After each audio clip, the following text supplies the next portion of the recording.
Welcome to Delingpole, a Breitbart.com podcast. Here is the podcast host, James Delingpole. Welcome to the Delingpole podcast, a Breitbart news production.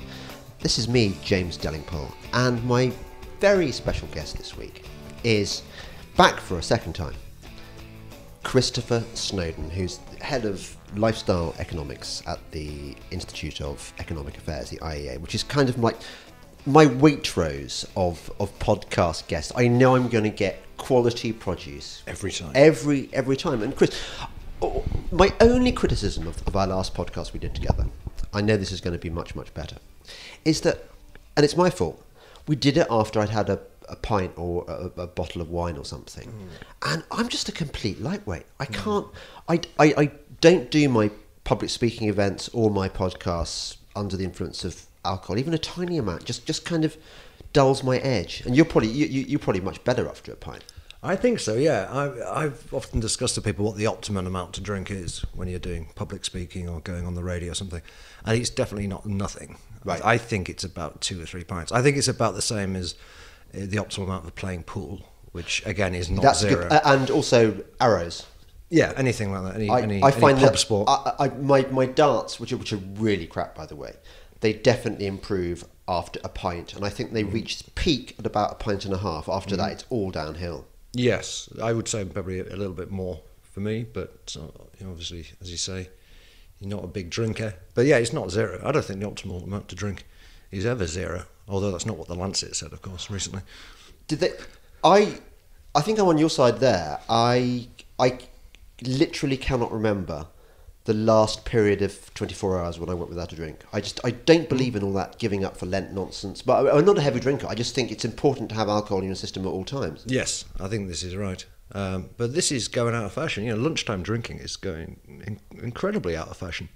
Apparently in the world of business, it's really frowned upon. I think working for a think tank is one of the few jobs you can do where it's not considered to be somehow lazy or slothful or immoral to have a few drinks during and after work. Well, there's a certain type of person, isn't there, who actually gets very upset if you don't drink with them at lunchtime. And I imagine that these are the kind of people who are going to be helpful to your cause as well, exchanging ideas and stuff. Yeah, but there's not many of them. There's not many of them left, is it? We're living in very grey times. I remember when I was a youth, in my early days on the Daily Telegraph, when it was still a proper newspaper, when it wasn't the kind of sort of cultural Marxist kind of rag, when Bill Deeds, the great Bill Deeds, was still on the paper. And at lunchtime, he would go out and sink 3 or 4 pints and then come back and write his column. He could do that. Now, I could never write a column after 3 or 4 pints. Do you not think so? I don't know. I think we all write in different ways. I know that you're able to sort of sit down with a piece of paper and it comes straight out without any editing. I think I've heard you say that before. Yes. Whereas other people, Christopher Hitchens, for example, always said that he couldn't. Not only could he not write without having a drink, but it really helped him. I think it does. I think anything. I mean, I don't smoke cannabis or anything, but for some people that also works. It's anything that gets the mind in just that slightly different state, in which it just brings things together. When you write an article or a column or an opinion piece, you basically know more or less what you're going to say. It's just getting in that final form that gives it that punch. And I think having a drink, or maybe taking some other substance, would help. Coffee, even. I mean, these things do help. I don't think there are many great artists or writers who are teetotalers. No, I think that's probably right. Certainly, when I was in my novel writing phase, which I'm sadly out of at the moment, I found the weed very helpful, not for the actual writing part, but for the solving plot problems in the evening part, when you just want to go off, your brain wants to go off, and it goes off on a holiday, but actually on that holiday it thinks up some great ideas. Yep, absolutely. But I could never, again, I don't think I've ever written an article when I was stoned. I just can't see that working. Now, I read on the way here your very brilliant book, Killjoys, which you produced for the IEA. I mean, can you get it in bookshops and stuff? Not really. You can get it on Amazon if you want a hard copy. They do sell it on Amazon. Yeah, but it is a very interesting and readable book, but also very, very erudite. I mean, you've gone into obviously the John Stuart Mill essay on liberty, on the section which explains why it is that, sort of the libertarian philosophy, isn't it, really? The liberal philosophy. Liberal philosophy, We have to call it libertarian now because the socialists have stolen the word liberal, but it's the absolute essence of liberalism. And what is it, basically? Well, the harm principle essentially says that you don't pass a law criminalising things unless that particular activity or behaviour is directly harming somebody else's personal property. Right. Simple as that. Or in colloquial terms, that your right to swing your fist ends at my nose. Yeah. So, could the case not be made, if I were in a bants debating frame of mind, could the case not be made that, I don't know, cigarettes, for example, because of so-called passive smoking, because of, or even kids losing their, what about this one? Kids losing their mummy or daddy because of cigarettes. Isn't that a justification for banning what is now well known to be a terrible health hazard?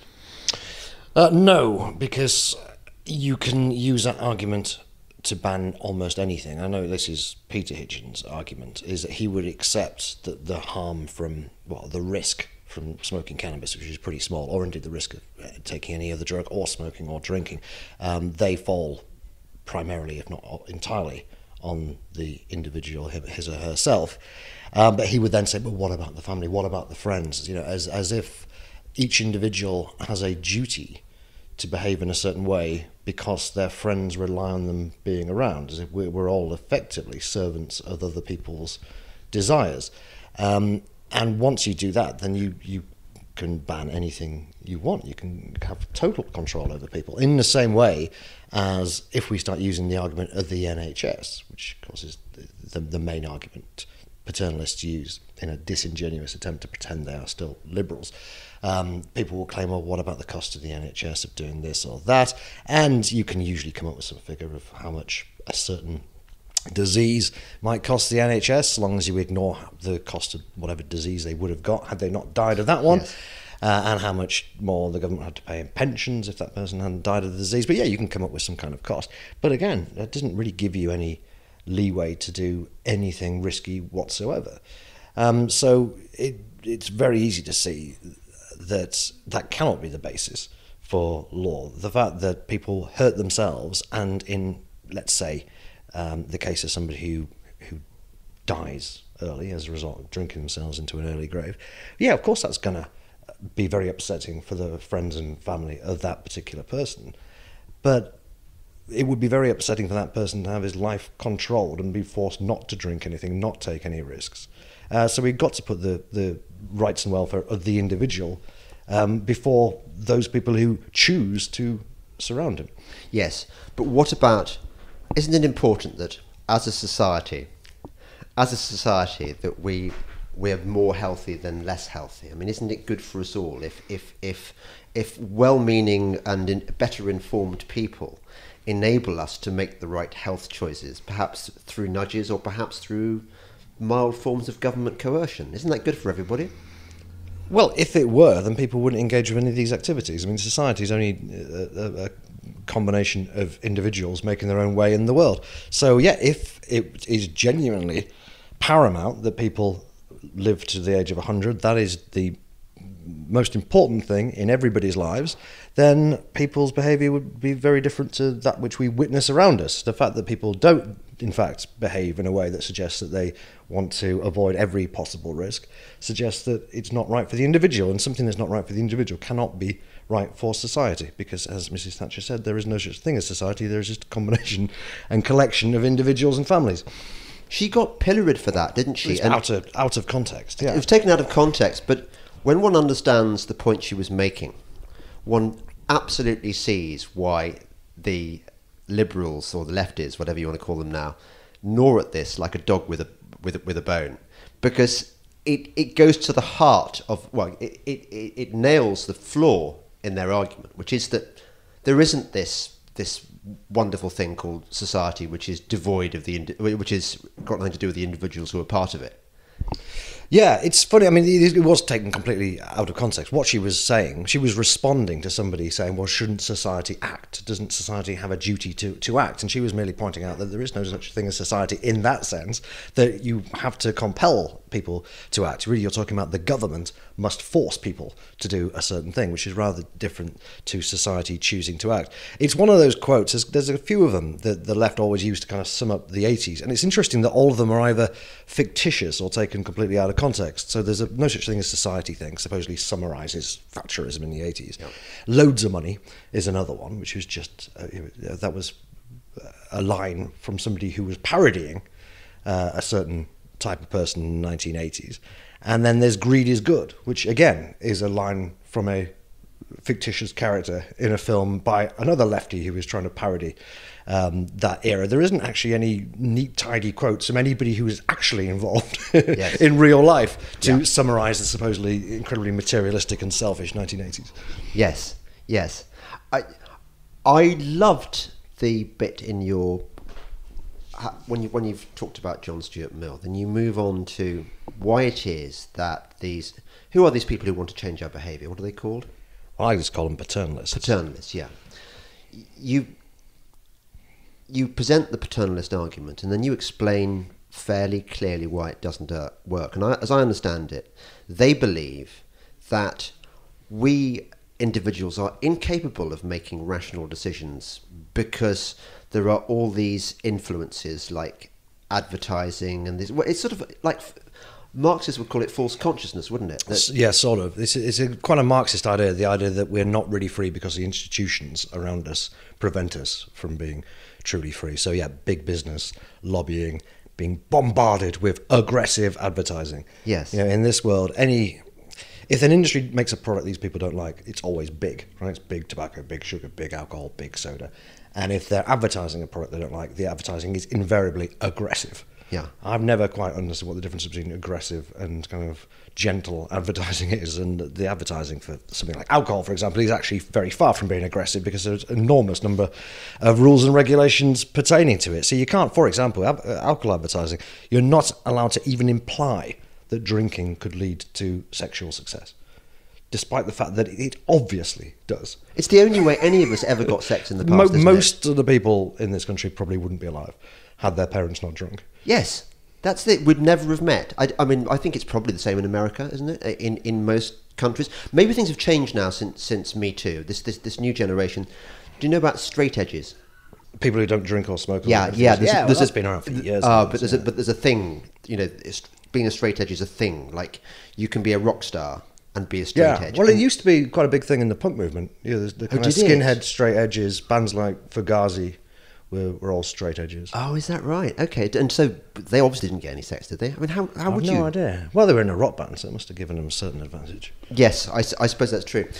But this argument that we are all helpless before the blandishments of big business and advertising, and presumably peer pressure as well. I mean, if our mates make us do and socio-economic circumstance, just the very fact that you are deprived makes you vulnerable, and therefore you're not able to think sensibly, obviously. So therefore their argument, you're stupid. Their argument is, the paternalist argument is that we need to be saved from ourselves by nudging at the lower end or genuine hard coercion at the top end. Yes, yeah.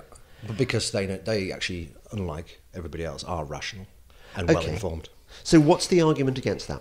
Well, that they're not, for one thing. There's no particular reason to think that the government is any more rational than the average person. But even if they were, they wouldn't have the information available to them to know what everybody's taste and preference. This is Hayek's argument, isn't it? Yeah, basically, the dispersal of information in society. There's no way any group of bureaucrats and experts, no matter how clever and knowledgeable they are, no matter how much money they spend, could ever gain the equivalent amount of knowledge as is possessed by millions and millions of people in the population. But even if they could do that, which they obviously can't, they still wouldn't be able to get around the fact that people do have different tastes and preferences. People do have, they are prepared to tolerate different amounts of risk. Some people get more of a kick out on nicotine and alcohol than others.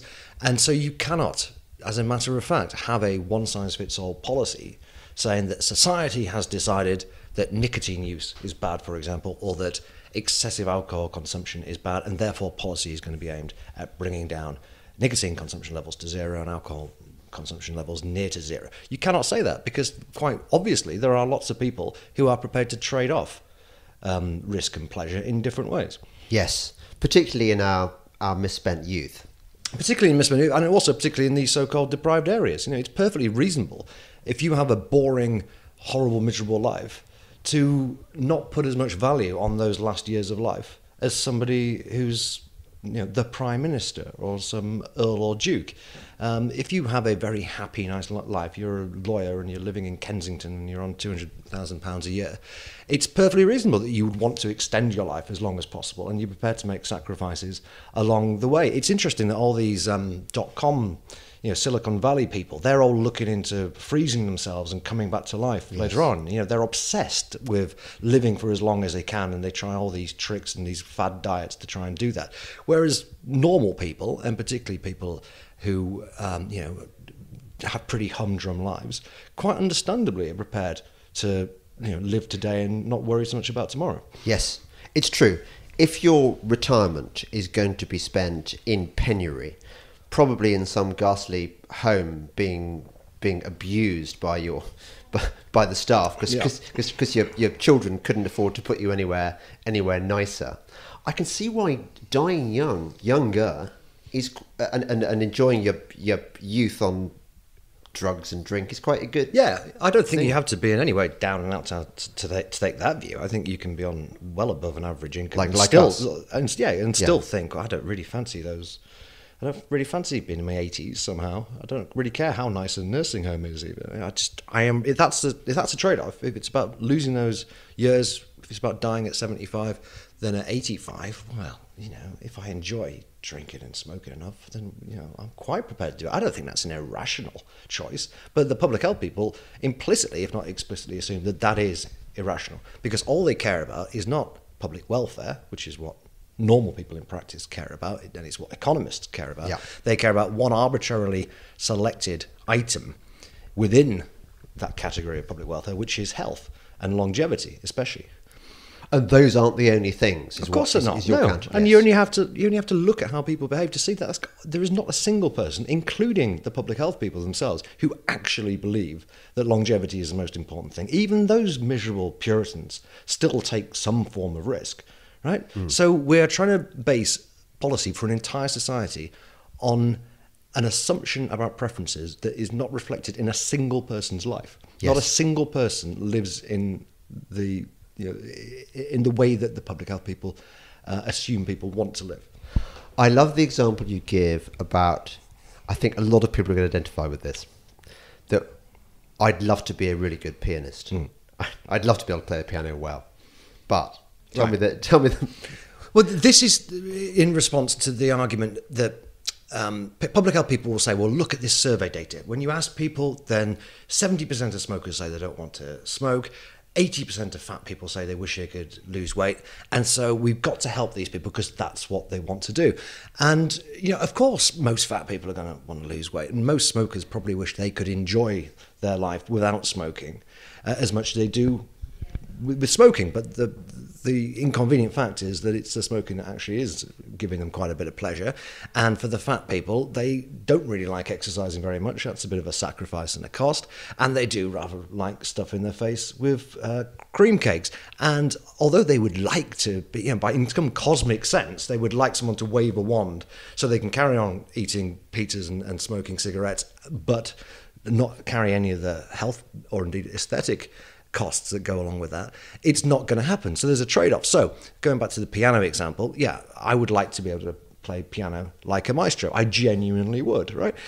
But I'm not, in fact, prepared to buy a piano or take piano lessons or do the endless years of practice that it would take for me to be a good pianist. So my aspiration is perfectly sincere and genuine, but like everything in life, it comes at a cost. And I'm actually, in practice, not prepared to pay those costs. And I probably wouldn't benefit if the government decided to take my stated preference about musical instruments as holy writ and start forcing me to take regular piano lessons, or indeed taxing other people so they could pay for my piano lessons.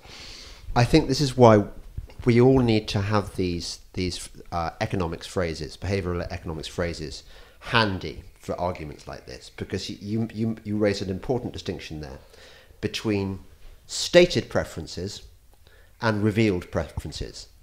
So a stated preference is, God, I'd so love to give up smoking, and I'd love to be thinner, and I'd love to be a brilliant pianist. And what's a revealed preference? The real preference is what you actually do. And economists don't pay any attention to stated preference as a rule, because talk is cheap. And I know there'll be people listening to this who are thinking, oh, yes, but it's really hard to give up smoking, or it's really hard to give up hard drugs, and therefore people's stated preferences should be taken more seriously. And there is some truth in that. I mean, addiction definitely is a challenge to the rational man kind of hypothesis up to a point. But even with smoking, if you want to look at the revealed preferences, fair enough. You can just about accept that there are people who really, really would like to get up smoking but can't because they find nicotine too addictive. But let's have a look at how often people even attempt to give up smoking, right? If 70% of people really fiercely wanted to give up smoking, you might not expect them all to actually do it, but you'd expect them all to at least have one attempt per year. In actual fact, only about 25% of smokers even try, however half-heartedly, to give up smoking. Even once a year. Even a new year, right? So this is... Someone comes along with a clipboard or rings you up and asks you a load of questions. You know what you're supposed to say, and you say them. But we shouldn't pay much attention to people's vague aspirations. People are always saying they want to get a new job, they want to emigrate. How many people say, oh, I'd love to live in Australia or something like that? Well, send them there then. You know, that's a genuine premise. Send them there. Yeah, no, but he said he wanted to go. We're kicking him out. You know, see how that would go down. Yeah. Okay, I see that, and that's completely missing from the way. Well, doesn't that completely explode the paternalistic argument? I think, largely speaking, yeah. I mean, I mention a few things in the book where actually there is justification for regulation. There is justification even for taxation. There are costs that people sometimes put on other people, including the health service. And economists fully accept that, but we just use what is known as a Pigovian tax to make up for that. And the point of a Pigovian tax isn't to deter people from doing something per se, it's just to internalise the costs. So if people are putting on, if every pint I drink puts a pound cost onto the rest of society, then it's fair enough that the price of a pint should go up by a pound, because that then means you get a socially optimal level of consumption. I would probably reduce my consumption a little bit, as a result of the price going up, but it would mean the costs would be balanced out by what I'm paying. So I'm internalising those costs. That's the standard way the economists try and deal with issues like pollution, where you don't want to get rid of it completely, because the benefit of pollution is it comes from producing things which are really useful, right? Yeah. So you try and balance it out by putting a tax on the factory, or you have a carbon tax and that kind of thing. And you're not trying to drive consumption down to zero, because it would be undesirable to do so. And that's the point. Reducing consumption down to zero is almost never socially optimal, because there's lots of people who enjoy doing it. Yeah. It's only optimal in the world of a fanatic who believes that these things should be stamped out completely, because they personally don't like them, and they personally think that other people would have a happier or better life or healthier life if they didn't exist. But that is pure paternalism, and it has no place in a free society. So we'll move on in the next section to the bans debaters. Who are they and what motivates them? You're listening to the Delingpole podcast with me, James Delingpole, a Breitbart news production, with my very special guest, Chris Snowdon, who's the lifestyle economics editor at the Institute of Economic Affairs. Sonny's Corner with Sonny Johnson. Everything in hip-hop is not bad. Kanye agreed with us, so let's love him today until he raps tomorrow and you turn your back. Because if you jump off when the fun of the moment is over, then you are in fact making Kanye the token he is accused of being. So please, don't do that. Don't go there. Sonny's Corner with Sonny Johnson. Saturday from 1 to 3 p.m. East on Sirius XM Patriot 125. This is Delingpole, a Breitbart.com podcast. Here once again is James Delingpole. Welcome back to the Delingpole podcast with me, James Delingpole, a Breitbart news production, with my very special guest, Chris Snowdon. Chris, it's very seductive, isn't it? It's not just health Nazis who buy into this, look, we need the government's help in making us behave better. For example, I remember at the time when the smoking ban was introduced, one of the people who welcomed it was Jeremy Clarkson. Jeremy Clarkson, the guy who smokes like a chimney, looks terrible in his fat middle-aged man's genes, is a kind of is a sort of libertarian hero in many respects. Also, we think, and yet here he was saying, "Yeah, I can't be trusted to make my own decisions. I would much rather the government made it harder for me to smoke." Yeah, he's announced he's going to go smoking at least 2 or 3 times. I think he actually finally has, and whether he'll go back to it, I don't know.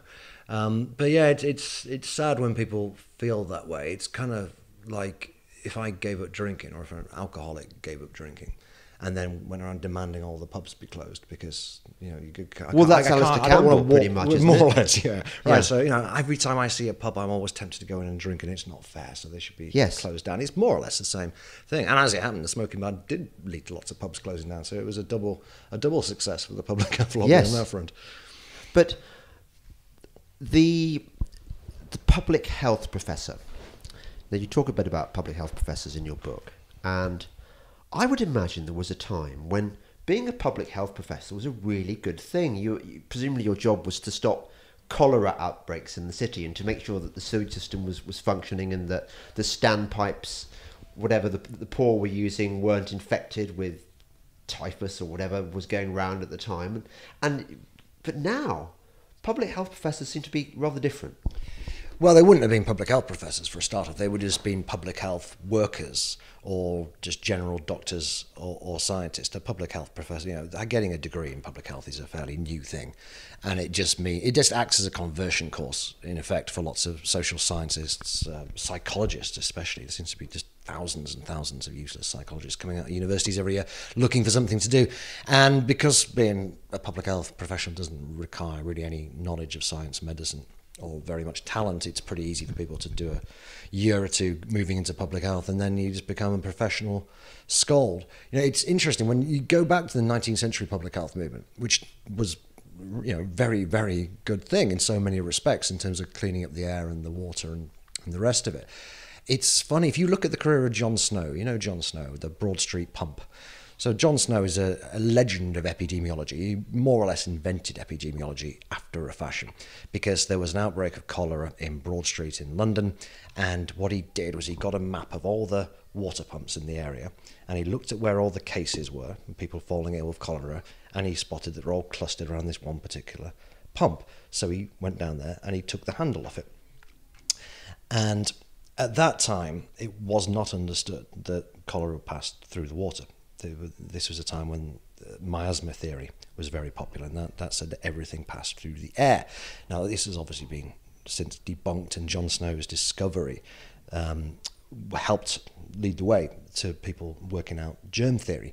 And so he is now considered a legend of public health, and every year all the public health people go down to the John Snow pub around in Soho or somewhere. What is never mentioned is that the public health people, or the medical profession, hated John Snow. Absolutely hated him at the time. Wrote a really snotty obituary, for which the Lancet only apologised for about 5 years ago. Because they, believing in miasma theory, they wanted to close down all the factories which were pumping out the pollution, right? Because they thought it was the factories and the stinky air. They wanted to clean up the environment, which, to be fair, in many respects was a good idea. It did stink. But they accused John Snow of being a hired gun for the factory owners, which in fact he was, because he was there trying to explain that cholera was passed through the water supply. We need to clean up the water supply. The medical profession were convinced that it was all about, they needed to bring in this act. There's some Clean Air Act in London, which was they proposed. So even back then, their thing was to ban everything, right, and particularly ban big business. And sure enough, some of these businesses had indeed paid John Snow to be a witness and to make the case that actually it is a waterborne disease and it's nothing to do with miasma theory. But as a result, the Lancet just accused him of being a big industry, being in the pay of big industry, yeah, and rejoiced when he died. So nothing has actually changed over the course of the last kind of 170 years. It's exactly like the Enstrom and Cabot survey on passive smoking, yeah, where they started out being sponsored by the American Cancer Society. Yeah, and then they realised which way the study was going to go, and I think they got money from one of the tobacco companies, and so they were accused and have been since. And Enstrom has been sacked actually from whatever university he's at in California for also trying to talk sense about air pollution from vehicles, who's standing in the way of the EPA. It sounds like there's a sort of puritanical instinct which possesses a certain section of the scientific or the social scientific community. They want to ban stuff regardless of the evidence. They just want to close stuff down, and what they're on a mission for excuses to close it down. And if somebody comes up with actual scientific evidence which contradicts their desire to close stuff down, then they shoot the messenger. Yeah, they don't want a technological or even a scientific solution to these things. They want a simple boneheaded behavioural change, anti-industry, prohibitionist stance on these issues. That is now very, very obvious with the government's war on food, with the rising neo-temperance campaign against alcohol. It's all based on copying what's been done with tobacco and smokers, so banning advertising, putting the price up. It's what they call the 3 A's: affordability, advertising, and what's the other one? Affordability, advertising, and availability. Right. And they want to stop all those things. Now, obviously, in extremis, if people don't know about a product, they can't afford it, and they can't access it anywhere, consumption is going to fall, all right? But that's really just degrees of prohibition, really. And it doesn't even work that well. I mean, even the anti-smoking campaign, of course, very high taxes and probably the smoking ban have contributed to the fall in smoking in this country. But America, for example, doesn't have very much of this. They haven't got an advertising ban. They've got really low taxes in most countries. They've got tiny little warnings on the side of the pack that you wouldn't even notice. And they've got a lower rate of smoking than Is that right? Oh, they have, yeah. And if you look at the graph of smoking rates over the years, it was very, very high in the 1940s. And the big fall was between about 1950 and 1980, when there wasn't actually that much of an anti-smoking movement. It was purely people reading about it being bad for you and deciding they were going to quit, usually cold turkey. And since we've had this massive wave of bans and graphic warnings and all the rest of it, there was a flat rate of smoking from about 2007 when the smoking ban came in to about 2012, and then e-cigarettes kicked in, a technological free market solution, and smoking rates have fallen by getting on for a quarter just since 2012. It's been a really dramatic drop, and public health groups, to their credit, in this country have generally been pretty positive towards e-cigarettes. It's a very different story in the rest of the world, particularly places like Australia when they're banned outright. $20,000 fine in Australia for using an e-cigarette. Yeah. It's extraordinary. For using one, yeah. For using one. And you can't buy the fluid for it anyway because it's classed as a poison. I use e-cigarettes. They're great. I used to smoke. I was a complete lightweight. I'd cut myself down to maybe one cigarette an evening, and I just thought, well, maybe I'll just go all the way and vape. Mm-hmm. I know some people still, old school smokers, still frown on vaping, but it seems to me a very, very useful. It works, doesn't it? Works for me. It doesn't work for everybody, but I think that's why we need more new nicotine products. You know, it's shocking really that the e-cigarette wasn't invented earlier. You know, why didn't we have kind of safer nicotine recreational products until 10 years ago? Yes, it's shocking. But they wouldn't have been able to be advertised anyway, and you couldn't make any claims about the health and the risk reduction. So yeah, it's a tragedy that the technological solution didn't come along earlier, but now it's come along, and you see people's true colours. You know, it was always an interesting thought experiment as the anti-smoking movement was becoming more and more aggressive. Of what would happen if we got a vaccine for lung cancer, for example. So smokers could just take the vaccine and they could smoke and they'd never have any health problems. Okay, I'm overlooking the other diseases caused by smoking, but let's say that we could find a way of preventing smoking from harming people. Would the anti-smoking people just go, oh, great, job done? Or would they go, I still don't like it, it's immoral and it smells, you know? And I think a lot of them would have been gutted, actually, if they'd found a vaccine for smoking-related diseases. And the e-cigarette thing has kind of shown that, because now we've got something which is more or less safe, insofar as no one has found any plausible way by which it's going to harm the user. And there's still a huge moral indignation steaming out of a lot of the public health people, not so much, as I say, in this country, but certainly in the rest of the world. World Health Organization's not keen. The Americans hate it. The Californians really hate it. The anti-smoking groups in California despise it. Because it's a moral thing, really. It's not about health. The public health establishment, since it kind of rose to prominence after the 1970s, has provided useful cover for a lot of old school headbangers, and Puritans, and moral scolds. It's very telling, I think, that we don't really have any temperance groups anymore, for example, but we have a lot of people working in public health who've got a problem with alcohol and are campaigning for exactly the same kind of policies as a temperance lobby would do. So it's given a lot of cover to people, and not only has it given them cover, it's given them funding as well. So now, if you're just some curtain-twitching, nosy Parker who wants to interfere with people's lives, you're not considered to be some kind of freak anymore who should be ignored and or laughed at. B, you can go to a university and quite easily get the credentials to be a public health professional and be respected and play at being a scientist. And C, you can then get funding from any number of quangos and NGOs to pay for a fairly cushy lifestyle in which you can turn your hobby into your job. And you can actually have a real effect. You can really indulge yourself persecuting businesses. Yep. I mean, one of the ones that really gets my goat is the war on salt. I was sent this book a couple of years ago by this doctor who's I think he's 100. I think he's still around. He's an amazing guy. Lives in Bristol. I met him the other day, and there's a chapter on the bans on salt, and he said, look, it's been known to the medical profession for years that salt, if you have too much of it, you simply excrete it. It comes out in the form of sweat and things like that. So even if you consume beyond the optimum level of salt. And there's homeostasis as well, which is the body's way of regulating itself. So, you never kind of get these huge peaks as a rule. So unless you're consuming enormous amounts and you've got hypertension already. There is a legitimate concern with a lot of these things. If you're a very, very high-risk group, it probably makes sense to watch out for saturated fat and for salt. But presumably you'd know that, not for a normal person. If you have hypertension, presumably you're aware of that, aren't you?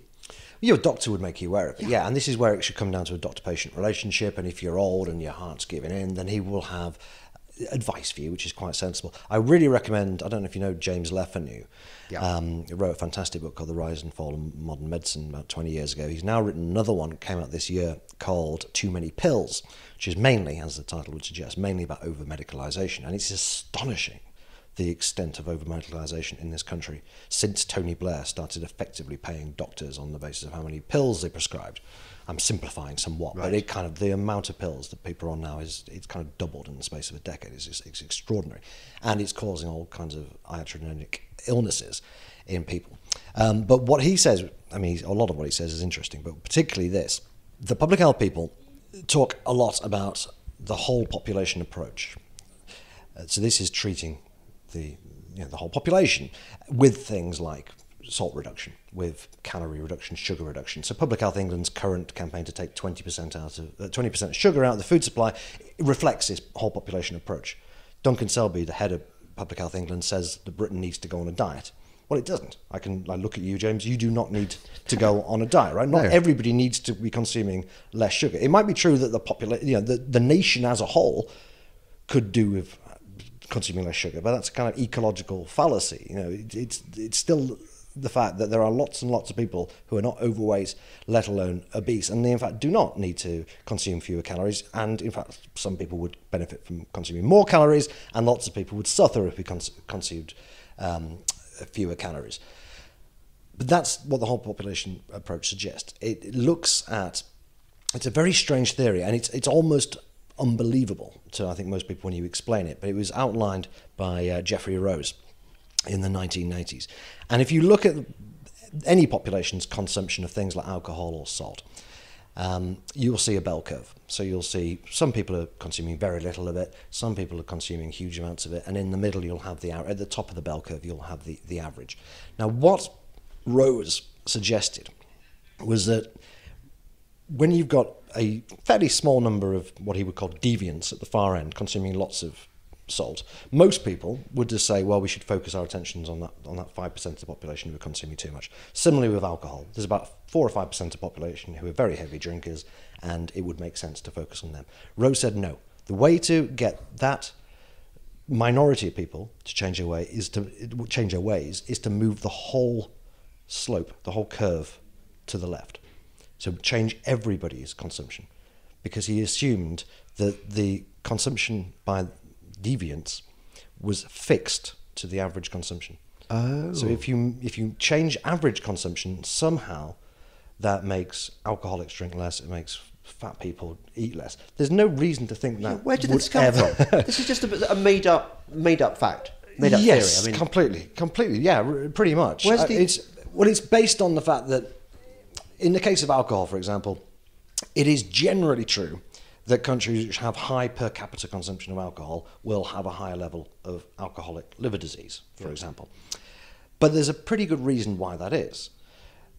The heaviest drinkers, as the Pareto principle would suggest, the heaviest drinkers drink a hell of a lot of the nation's alcohol, right? Yes. So if you've got a lot of heavy drinkers, by definition, you will have high per capita consumption, even if there's loads and loads of moderate drinkers and indeed loads of teetotalers.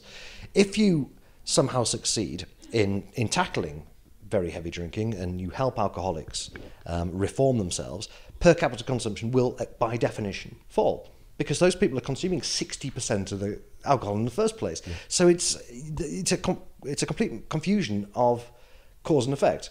There is a relationship, but not for the reasons that he assumed, and therefore his solution, which is basically pestering people who are at no risk from hypertension in the case of salt or liver disease in the case of alcohol, pestering them into being even more moderate in their consumption is never going to have an effect on the really heavy deviant consumers. And yet that really is, that book by Jeffrey Rose is the nearest thing the public health lobby has to a Bible. It's considered to be absolute doctrine. I'd never heard of Jeffrey Rose before, but isn't it interesting that there are so many pseudo or semi-scientific fields which have been hijacked by these revered single experts who have completely taken over the subject and dominated the thinking in that area. For example, Ansel Keys and his theory on fat, that fat is bad for you, which certainly affected my mother's generation. My mother will not have full fat milk in her fridge. She eats low fat everything. And of course, we know now that this is all wrong. In the same way, you've got lots of other fields which are Chomsky, the way he dominated linguistics for a long time. No one disputed what he thought. Was he wrong about linguistics as well? Yeah. I just assumed he was wrong about politics. No, he was right about linguistics. No, he's wrong. He's wrong about everything. Yeah, he's wrong about everything. Read Tom Wolfe's last book on that subject. Very interesting. That there was a guy who went to study this tribe in the Amazon. I think this is the subject for a whole other podcast, but it was interesting to find. By the way, I forgot to make the one joke I should have made about Jon Snow. So you know nothing, Jon Snow. He did know something about Jon Snow. People would have been listening to that section thinking, why hasn't James made the cheap, stupid, the stupid joke? He lowers the tone. I'm glad you've rectified that before it was too late. Exactly.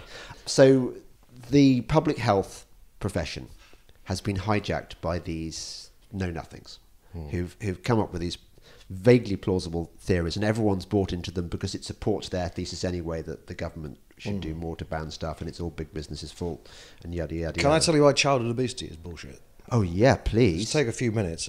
We've got time in this section. Yeah. So this is extraordinary. It really is genuinely extraordinary. But it's an epidemic. Very few. Right. Okay. I've heard it's an epidemic. It must be. The official figures, which are used and cited in almost every report about childhood obesity, invariably by Public Health England, for example, are that 20% of 11-year-olds are obese, and a third of 11-year-olds in general are overweight. And in older ages, the figures are even higher. Now, anybody who spends any time with children, or been on holiday where there are children, has children, and pick them up from the school gates, must know that this is bullshit. They must do. They must, with their own eyes, they can see that there is nowhere near 1 in 3 11-year-olds, kids leaving primary school, nowhere near 1 in 3, I think a lot of people think, well, maybe I'm just in a nice wealthy area and this is a good school, but up north somewhere, in these inner cities, deprived areas and so on, maybe that they make up the difference. There is not a school in the country where the rate of obesity amongst 11-year-olds is anywhere close to 20%. Absolutely. If anyone disagrees with me about this, then tell me what the school is. We'll go there together and we'll have a look in the playground. It's the real figure. Nobody knows what the real figure is. I suspect it's not much more than about 2% nationwide. So where does this figure come from? Yeah.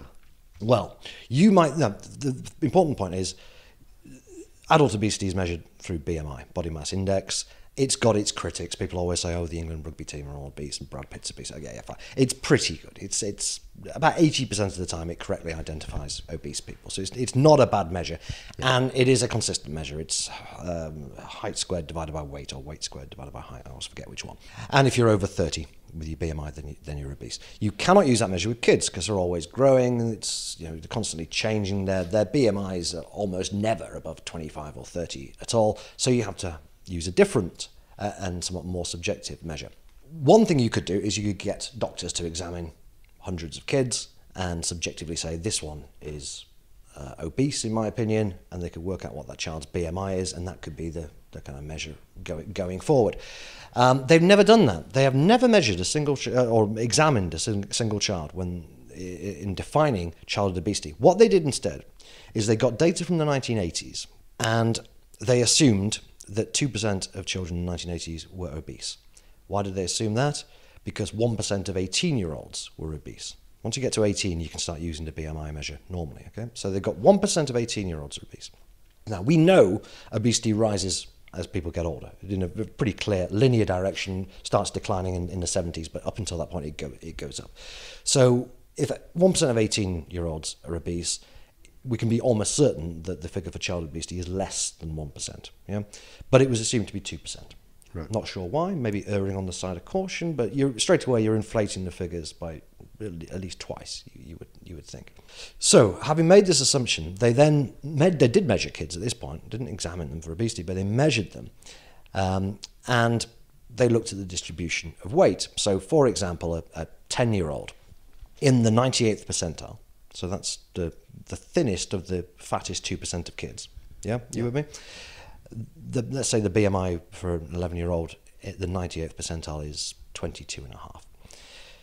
That then became forevermore the definition of obesity for 11-year-olds, and there would be different measures for people of different ages. There's a weird slope; it goes all over the place. But they wrote all this down, and whatever the 98th percentile was in the 1980s is obese. Now that's bad enough, right? That's bound to inflate significantly the number of kids who were classified as obese, because almost certainly that particular child was not actually obese. But it gets a lot worse. When we measure at the national level, when we do our national estimates of childhood obesity, we slip down to the 95th percentile. So we're basically assuming that 5% of kids in the 1980s were obese.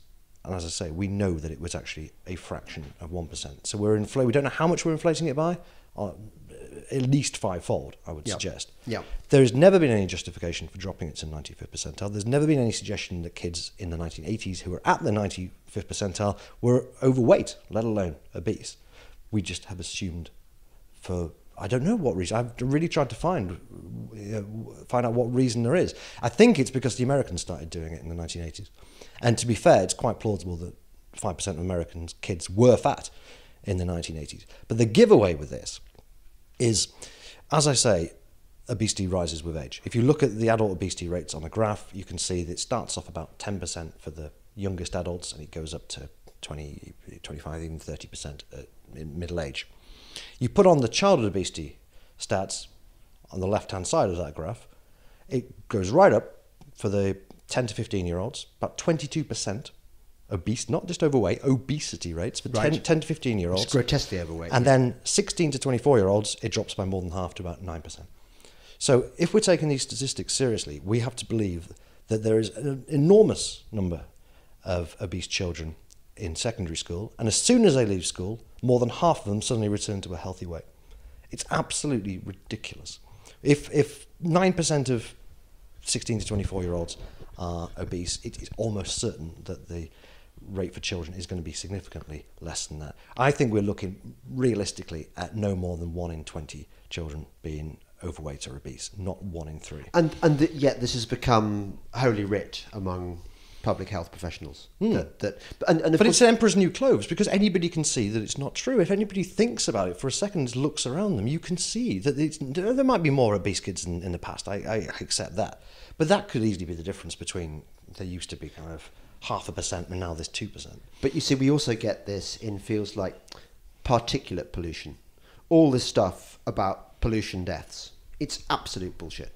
That's totally made up. Completely made up. It's modelled nonsense, I think. So you've got these models and you've got these theories which are fine if they only exist in the heads of kind of masturbatory wonks in university departments who no one gives a shit about. But unfortunately, it gets translated into public policy, doesn't it? It is, because it's think of the children stuff. There is no doubt, by the way, that adult obesity has risen.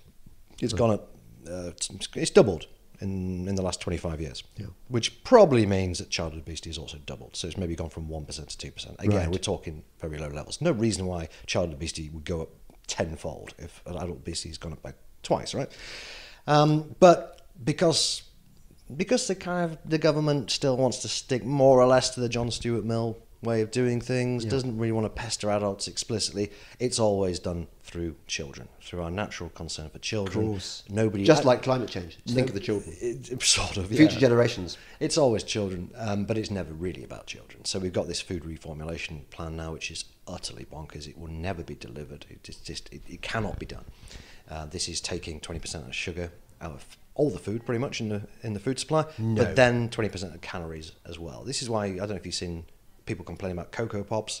This is one of many, many products that's being degraded in a futile effort to meet these goals. We're going to talk about that in the next section, because this is the bit that really upsets me. What have they done to our Cocoa Pops? What have they done to our Lucozade? What have they done to our Heinz Baked Beans? So, more in a moment. You're listening to the Delingpole podcast with me, James Delingpole, and my very special guest, Chris Snowdon, lifestyle economics editor at the Institute of Economic Affairs. Breitbart News Tonight with Joel Pollack and Rebecca Mansour. The real thing that the left is angry about is they're like, how could you allow these Russian memes? Somebody saw a meme and then they decided they had to vote for Trump. Or it must have been fake news. And by fake news, they mean conservative websites. Come on. But this is what the left thinks. Fake news. And by fake news, what they mean is shut down Breitbart. Breitbart News Tonight. Weeknights starting at 9 p.m. East on Sirius XM Patriot 125. This is Delingpole, a Breitbart.com podcast. Here once again is James Delingpole. Welcome back to the Delingpole podcast with me, James Delingpole, and my very special guest, Chris Snowdon. I don't know whether they have Lucozade in America. I don't think so. No. But so to my special American friend who's listening to this, I just want you to imagine a fizzy drink so wonderful, that so steeped in nostalgic memories of my childhood anyway, that in the old days it was what they used to give you when you were ill. And so when you were ill, Mummy would give you this. She'd bring out the Lucozade bottle, and it was wrapped in this crunchy, crinkly, very bright orange cellophane wrapping, and the drink itself was this electric orange, and it was a glucose drink, and it made you feel better. But you associated it with comfort. It was the healing power of this fizzy drink, and I sometimes think that of all the drinks I've ever had, be it Pouligny Montrachet or Romanée Conti. Actually, I don't think I've ever drunk Domaine Romanée Conti, but I'd like to. All the nice beers, my favourite gins. I still think that if I were in front of a firing squad, that my last drink would have been Lucozade. But then they changed the formula. They changed the formula for what? Why did they change the formula of Lucozade? How did it start?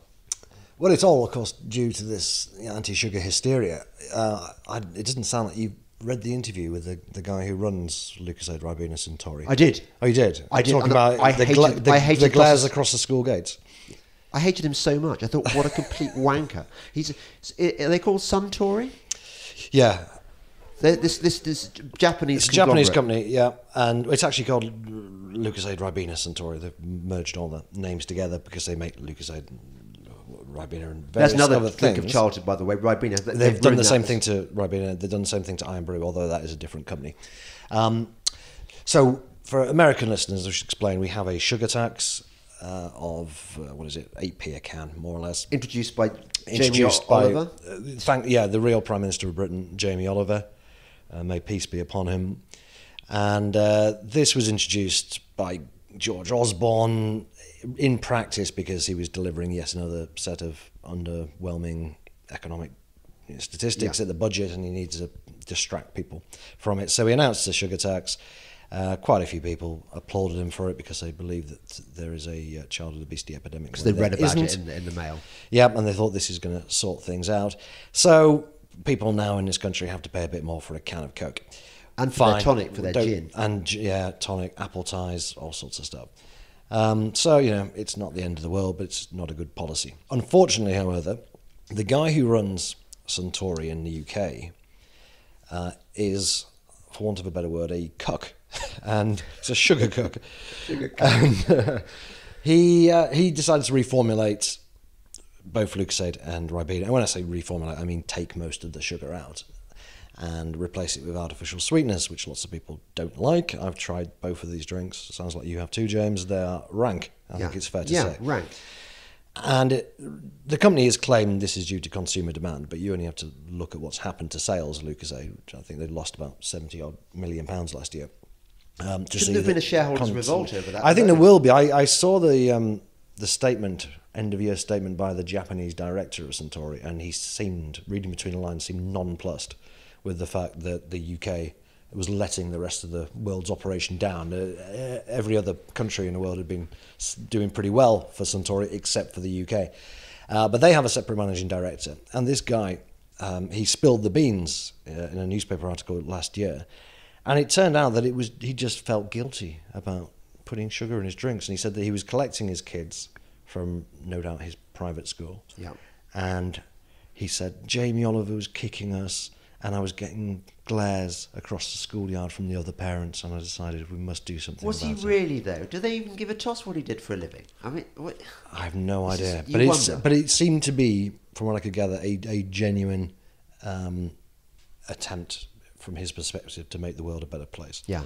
And sales collapsed, and they're desperately giving the stuff away. They were around Victoria Station last month every day for a week trying to give the horrible stuff away. Nobody's interested. It's never going to I don't think they're ever going to get their sales back to where they started. So I'm hoping the Japanese CEO gives this fella the heave-ho, and they do an embarrassing U-turn.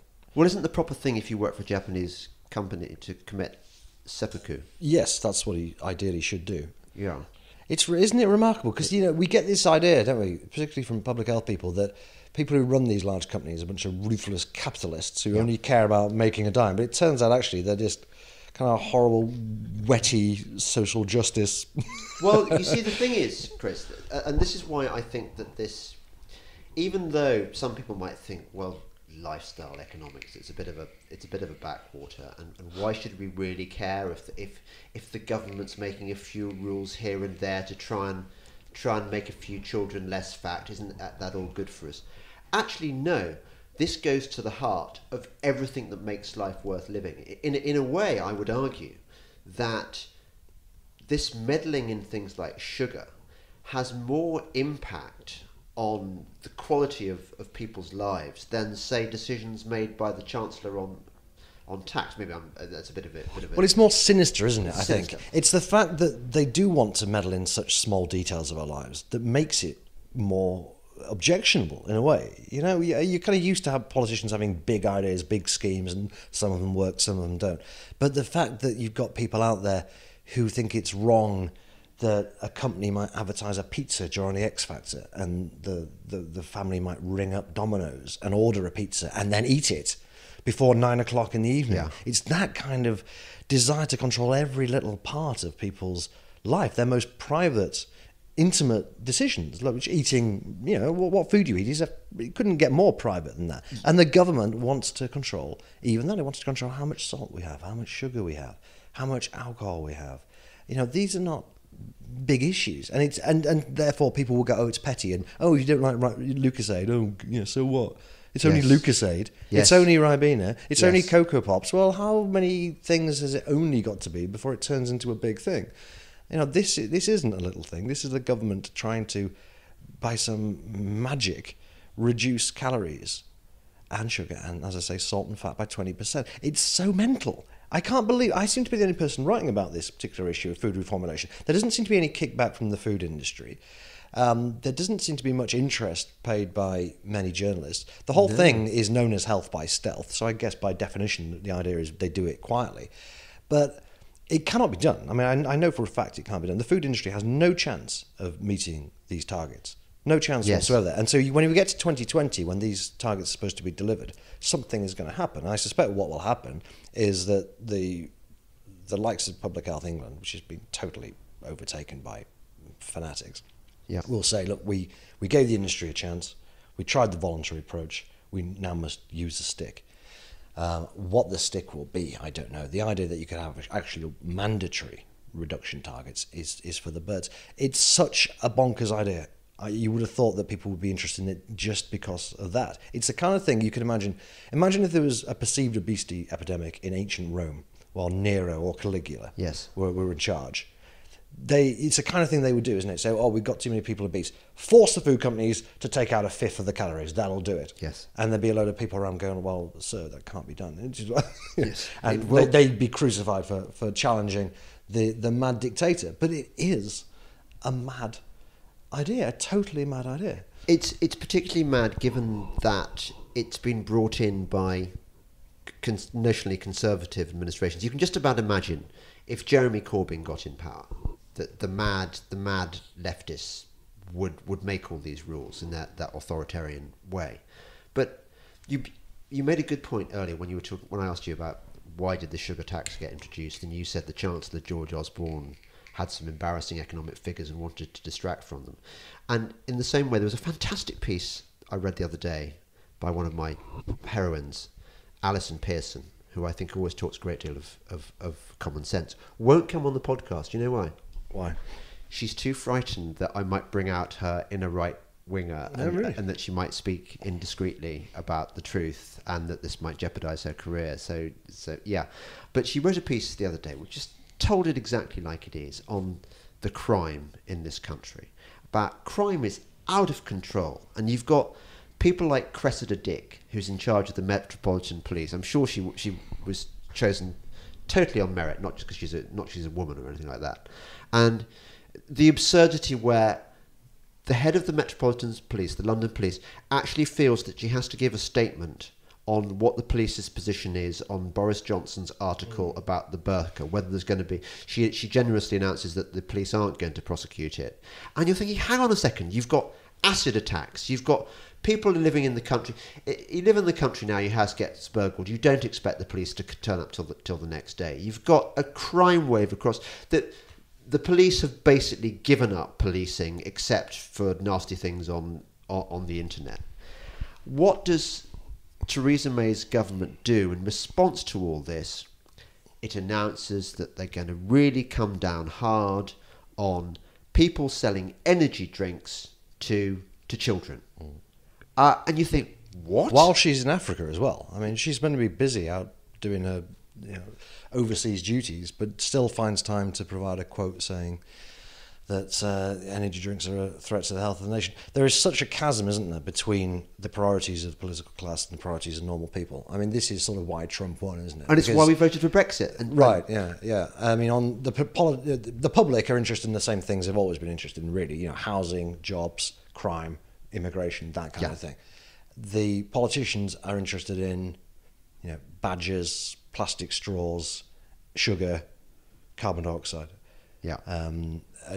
Correct pronouns to be used, that kind of thing. And it's the fact that people can see resources being diverted to things that are utterly trivial, while serious problems remain, that creates so much resentment.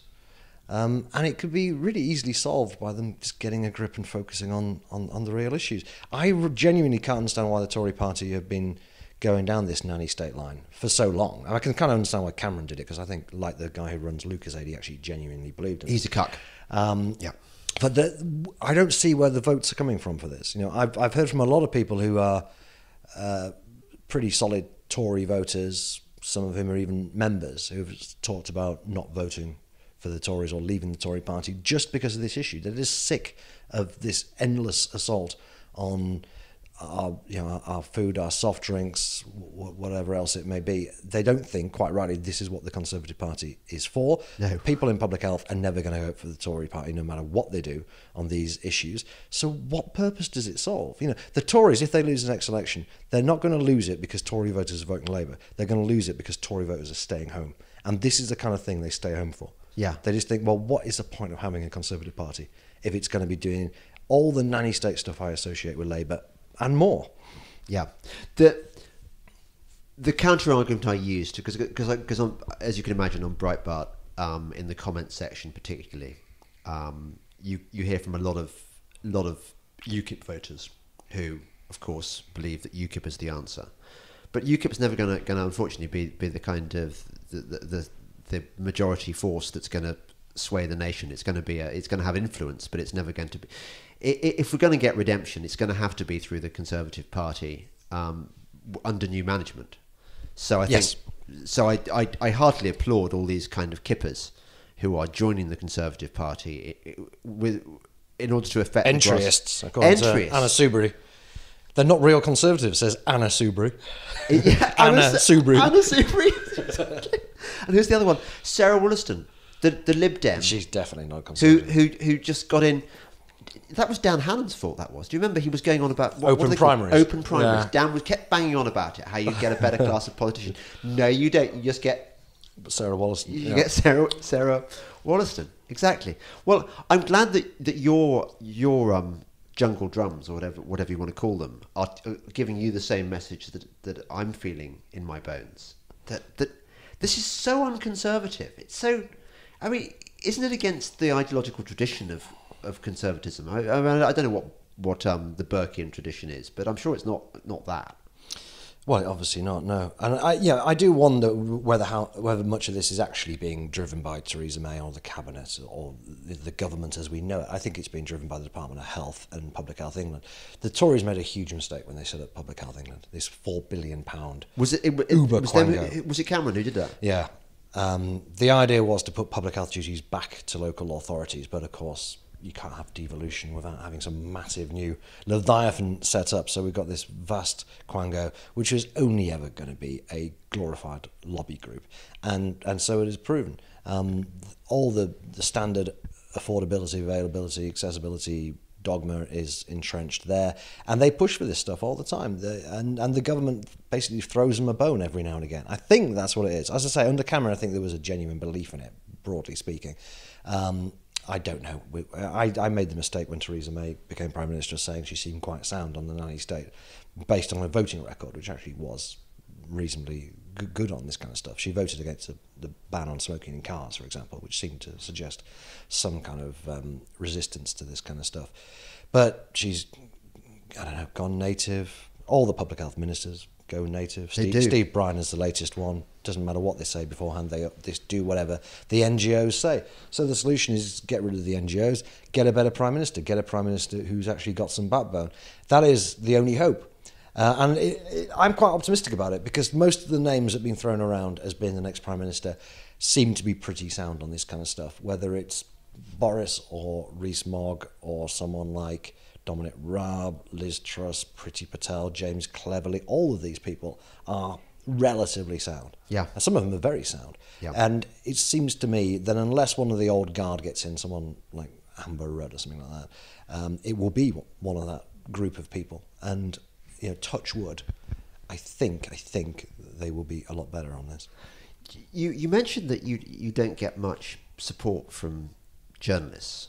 I mean, I love you on Twitter, and I know you've got you've got a coterie of fanboys and girls. But do you find that? Do you find that it's hard to break into hard to get articles in the mainstream media picking it up on what you've said? The obvious and true points you're making are just being ignored.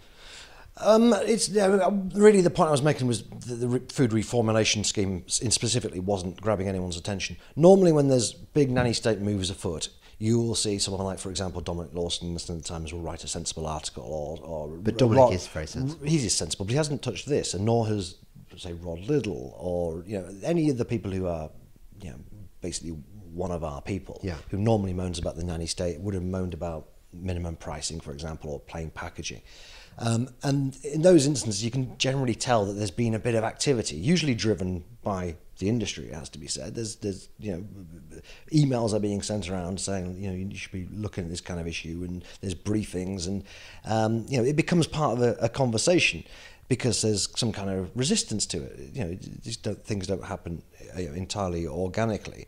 In this instance, it doesn't seem like anyone's talking about it. No one's paying any attention to it, despite the fact that it is unprecedented anywhere in the world for the government to be taking over the food supply in this way and dictating that we should be reformulating nearly everything. It's not just children's food, by the way. It's nearly everything. I was complaining really that no one, apart from myself, is kind of trying to raise any awareness about food reformulation scheme. In general, with nanny state stuff, no, I can't complain that I get overlooked. I was all over the media recently when the energy drink thing was announced. Partly, it has to be said, because I was the only one who actually said anything about it, so I guess that kind of proves your point. But no, I don't have... I've got a certain pulpit. I write for The Spectator, you're lucky. blog and so on. We're lucky you're there. But it just seems to me that we have... Every time I open a newspaper, not that I do literally open a newspaper, I just go to Twitter, because why would you bother reading the newspapers these days? They're all so shit. But imagine if I didn't open a newspaper, what I would be doing is getting very, very annoyed and gobsmacked, frankly, by just how quickly the world is heading over the cliff edge of lunacy in so many regards. And this is why I don't get why more people like me, who think like me, and you, I don't know whether you are on this issue, but don't thank the Lord every day for Donald Trump. I just think that whatever you think about his private life or his manner of the way he uses the media or whatever, he's taking on this entrenched political correctness, this deep state stuff, which is one almost sounds like a paranoid conspiracy theorist when one talks about the deep state. But I do believe that, for example, that chap you mentioned at Suntory, he is part of this system which entrenches political correctness. They all seem to have gone on their common purpose training course. He just wants to be loved, James, and that's the thing. That's the thing with a lot of the wetties on Twitter. They just want to be loved. Yes, they signal virtue, but it translates into misery for us. Yes, because in order to be loved, you have to take a kind of soft, liberal left approach to life. Yeah. And you see this with, you mentioned this before on the podcast, but you see this with people like Michael Gove, Tim Montgomery, and all these people who seem constantly vying for affection from people who are always going to hate conservative ideas or liberal ideas.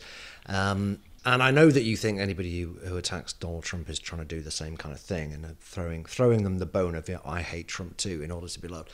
I mean, we talked about Trump last time I was on the podcast. From a banter perspective, I'm a massive, massive fan. Even though I had money on Hillary Clinton, when I woke up that morning and found out that Trump had won, I couldn't help grinning from ear to ear. It's very amusing watching him cause havoc on Twitter. So yeah, in practice, I'm quite a fan of it happening. I think it would be very miserable, boring, grey. Well, yeah, it's all about the banter, really. But I can't wholeheartedly support him because really, I don't think he's a fit and proper person to be leader of the free world. But more to the point, I don't support his economic nationalism. And I don't know how, as a classical liberal, you overlook this love of tariffs he has. I'll tell you why. I'll tell you exactly. Because what you're saying is something that I read a lot of kind of people from our side of the argument saying before he got elected, that he's an economic nationalist, tariffs, yada, yada, yada. It's a mistake to... And I don't want to get into too much detail because this argument can go on forever. But I think it's a mistake to confuse Trump's negotiating stances with outcomes. He adopts these hardball positions, which, yes, like I'm going to make America great again. I'm going to impose tariffs on on China or whatever. But what he's doing actually is showing a tough position to get, and he gets his way in the end. And B, what he's doing is rectifying certain injustices. I mean, the fact is that China had been taking the piss for decades. It had been using an artificially low yuan to boost its exports. Now, that's effectively a form of trade war. So either you just accept that you're being shat on by the enemy, or you fight back. Well, it's just the dumping of cheap steel, as people call it. People want to he's dump cheap things on us. He's playing hardball. We should be thanking him. But he has actually brought in these tariffs. It's not just a negotiating position. He has brought quite a few tariffs in, including on steel, which will probably have short-term benefits in terms of it will appear to create growth, job creation anyway. But if there's one thing that's as close to an economic fact as you can get, it's that tariffs have a negative effect in the long term and indeed medium term. And it will damage the US economy. And we should welcome anybody who wants to dump anything cheap on us, we should welcome with open arms. If the Chinese taxpayer wants to subsidize our steel, then we should be thankful. I've broken the rule of my podcast, which is I don't like straying into territory of too much disagreement, because I think I like the fact that we both like the fact that Trump is a master of banter, and it seems to me that I know it matters to you a lot, but I'm not too bothered by his economic policies because for the simple reason that I think the culture wars are actually the most important thing that's happening in the world right now. And if somebody's helping us win the culture wars, then I can give him economic nationalism. On net, I've got to admit, it's a good thing. I mean, the fact that it's made so many people so upset, all the right people. All the right people. Are really upset about it. As with Brexit, I think it's fantastic. Except I wholeheartedly actually do agree with Brexit, whereas I only half agree with Trump. Yeah. But that's close enough for us to come to some Are we agreement. going to get, before we go, are we going to get proper Brexit? I don't know. I've given up making predictions, particularly since the Clinton bet. I don't know what's going to happen. I think whatever happens, we kind of win, in the long run, because if we don't get Brexit, then politics will be cast into chaos for years and years to come, and I don't think that's a bad thing. I think it will change the old order. There will be, I think, more or less whatever happens, unless a real Brexiter comes in and delivers a proper Brexit, there's bound to be a stabbed in the back theory, and be rightly so, because we will have been stabbed in the back if we don't get what we voted for. So I think we're in for years of the same kind of chaos we've had actually for the last 2 or 3 years, which means the banter era continues, and that's really all I'm interested in. I just fear that one day the banter era might come to an end. I don't know what I'm going to do myself. Also, it's been a very long time since we had a proper civil war. And I think it might be quite interesting to see what it's like. I mean, look, Wars of the Roses, that was 15th century, then we had 1640s. That is the danger, that the banter could spill over into open war. There is a bit of a 1913 vibe at the moment. 1913, lots of people thought, wouldn't it be nice to just clear the air with the Good War, it'd be over by Christmas and everything would be sorted out. And the way the politics has gone so mad, as entertaining as it is in so many ways, the rise of these nutters on the left with Corbyn and the anti-Semitism thing and the bile and hatred and Squealer carrying on with his little denouncements of people every other day. It's pretty ugly.